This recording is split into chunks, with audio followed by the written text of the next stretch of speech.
मेरा नाम सुषमा है। मैं एक हाउसवाइफ हूँ। मेरी उम्र 42 साल है। मेरे पति मुझसे 20 साल बड़े हैं। उनकी उम्र 62 साल की है। आपने कई बार सुना होगा कि प्यार अंधा होता है, प्यार में उम्र जैसा कुछ भी नहीं होता। अब आपका ज्यादा टाइम वेस्ट ना करते हुए मैं आपको कहानी बताती हूँ। यह कहानी मेरी और मेरे बेटे राजन की है। मेरा बेटा राजन 20 साल का है। हमारे पास 2 मकान है। एक मकान पुराना है जिसमें काफी गर्मी होती है, इसलिए हमने एक फ्लैट भी लिया हुआ है। हमारा फ्लैट घर के नजदीक ही है। वह ज्यादा बड़ा तो नहीं है क्योंकि उसमें केवल एक बेडरूम और एक रसोई है। बाथरूम अलग से बनाया गया है। मेरे पति अधिकतर फ्लैट पर ही रहते हैं। मैं और राजन पुराने कमरे में ही रहते हैं। कई बार राजन मुझसे फ्लैट की चाबी मांग लेता था। जब भी मेरे पति नहीं होते थे, राजन मुझसे दूसरे कमरे की चाबी ले जाता था। मैं भी उसको चाबी दे देती थी। कुछ दिनों में राजन मुझसे नाराज था क्योंकि हम दोनों में झगड़ा हो गया था। इसलिए जब वह चाबी मांगता था तो मैं उसको कोई बहाना बनाकर चाबी देने से मना कर देती थी। ऐसा कई बार हो चुका था कि वो चाबी मांगता था और मैं नहीं देती थी। अगर मैं सच कहूँ तो मुझे उसका अपने पास रहना ज्यादा अच्छा लगता था। वो अकेले में कुछ न कुछ करते रहता था। मैं उसको कई बार ऐसा करते हुए देखा था। मुझे भी यह देखकर अच्छा लगता था।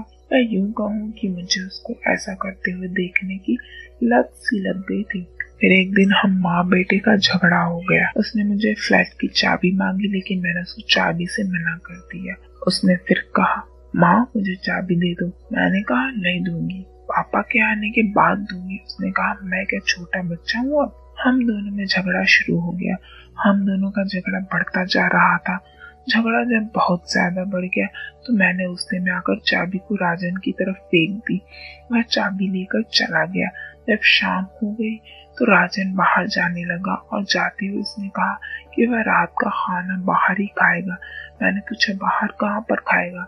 उसने कहा मैं दोस्तों के साथ खाना खा लूंगा। मैं उसको नहीं जाने देना चाहती थी। मैं चाहती थी कि वह मेरे पास ही रहे, लेकिन मैं ये भूल ही गई थी कि पुराने घर में कुछ रिनोवेशन का काम चल रहा है और मेरे पति अपने दोस्त के साथ बाहर गए हुए हैं। फिर मैंने सोचा कि आज मैं भी अपने बेटे राजन के साथ फ्लैट पर ही सो जाती हूँ। रात काफी हो गई थी और बाहर ठंड भी पड़नी शुरू हो चुकी थी। रात को करीब 10:15 के आसपास मैंने अपने घर का रूम लॉक किया और मैं बाहर निकल गई। रात तो काफी हो गई थी, लेकिन मैंने सोचा कि पैदल ही चलती हूँ, इसलिए मैं पैदल ही अपने दूसरे फ्लैट की तरफ जाने लगी। रात में मौसम खराब हो गया। कुछ ही देर के बाद बारिश भी होना शुरू हो गई।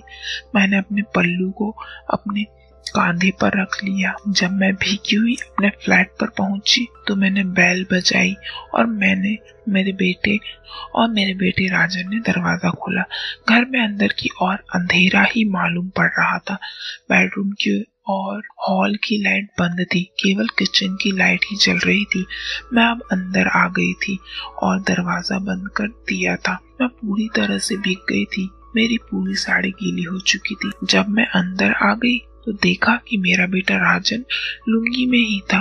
मैंने कहा राजन, रास्ते में बारिश आ गई थी इसलिए मेरे कपड़े गीले हो गए। उसने कहा माँ, लेकिन आप यहाँ पर कैसे आ गई?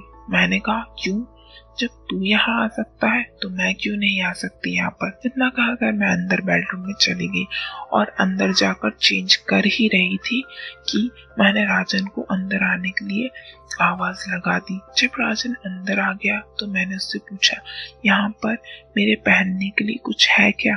राजन ने कहा मेरे पास एक शर्ट है, हो सकता है कि वह आपके काम आ जाए। मैंने कहा ठीक है बेटा, तू शर्ट लिया। जल्द ही वो शर्ट लेकर आ गया और मेरे पास ही खड़ा होकर देखने लगा। मैंने राजन को जाने से रोक लिया और उसको वहीं पर खड़ा रहने के लिए बोल दिया। मैंने उसके सामने ही चेंज किया।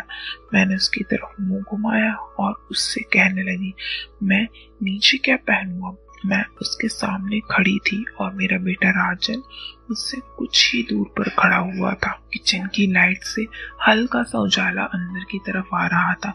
मैंने राजन से बोला, ये नीचे से क्या आ रहा है?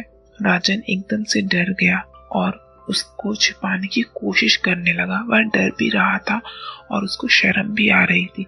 जब मेरी नजर बेड पर पड़ी तो वहां पर 3 तकिए डाले हुए थे। मैंने राजन से कहा, बेटा तू इन 3 तकियों के साथ क्या कर रहा था? वह बोला, मैं तो कुछ नहीं कर रहा था माँ। मैंने कहा, सच बता क्या कर रहा था? क्या तू बेड पर इन तकियों के साथ क्या कर रहा था? जल्दी से बता दे अब। मैं बोला, नहीं माँ, मैं तो कुछ नहीं कर रहा था। उसने डरते हुए कहा। फिर मैंने सोचा कि यह डर के मारे बता नहीं रहा है, लेकिन उसका तकिया साफ बता रहा था कि वह बेड पर तकिया लगाकर नकली का खेल खेल रहा था। मैंने कहा, राजन बेटा डर मत, इधर मेरे पास आ और तकियों के साथ क्या करता है? पहले तो वह मना करता रहा, लेकिन फिर मैंने उसको गुस्से में चिल्लाकर कहा कि मुझे अभी देख। वह एकदम से बेड पर चढ़ गया और तकियों को लेकर काम बताने लगा। उसकी यह हरकत देखकर मैं समझ गई थी। अब राजन मेरी तरफ भी देखने लगा था। अब मैं बोली राजन से, रुक जा। मगर राजन अभी भी नहीं रुका। मैंने कहा, रुक जा बेटा। अब वो रुक गया। मैंने उससे पूछा कि अगर तुझे ये सब सच में मिल जाए तो फिर तेरी तो मजे हो जाएगी। मैंने राजन से बोली, बोल क्या बोलता है? वो कुछ देर सोचता रहा और बोला, तुम मेरी माँ हो। मैं बोली, तो क्या हुआ? उसने मुस्कुराते हुए बोला, ठीक है, आप जैसा कहे वैसा। जब मैंने उसको समझाया तो वो सब समझ गया कि क्या करना है। वो मुझे बोला कि फिर अभी ही शुरू करें। मैंने कहा, चल बेटा, अब तेरी ये चाह भी पूरी कर लेते हैं, पहले कुछ पी लेते हैं। फिर मैंने कहा, ठीक है। वह बोला, लेकिन माँ अभी तुम बैठो, मैं बोतल ले आता हूँ। मैंने कहा, ठीक है, मैं यहीं बैठी हूँ, जल्दी से आ जा। वह चला गया। हमारे फ्लैट छोटा ही था। राजन वापस आ गया। मैं भी पीने के लिए तैयार हो गई और मैंने फालतू का सामान बाहर निकाल दिया क्योंकि उस सामान का गिरने का